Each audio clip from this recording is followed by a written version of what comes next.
ভাইরা, কথা বলেন ঠিক কি না বলেন? মেজবান্ডার দরবার থেকে ডাকহীন কণ্ঠে বলতে চাই, এই দরবারের আশেকরা যদি বাংলাদেশের যে কোনো মাঠে চ্যালেঞ্জ, মাঠে জায়গা দিতে পারবে না। সবাই ঐক্য থাকবেন। দরবারে বসে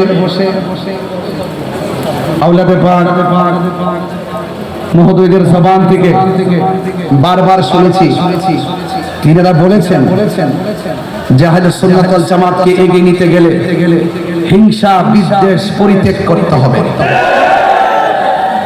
ঘরে মোট 3 বার বলেছেন, এই কথাটা আমি শুনেছি।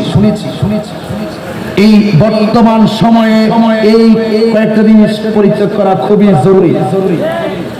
আমি সব জায়গায় বলি মাইনাস নয়, মেনেস চাই, হিংসা মুক্ত সুন্নিয়ত চাই। আমাদের নিজেদের মধ্যে যদি কোনো সমস্যা থাকে, সমস্যা সমস্যা পরিলক্ষিত হয়, আমরা নিজেরা ঘরে বসে সমাধান করে নিব। বার বিতর্ক করার পরও দিন শেষে তারা এক হয়ে যায় আর আমরা এক হতে পারি না, এটা আমাদের জন্য দুর্ভাগ্য।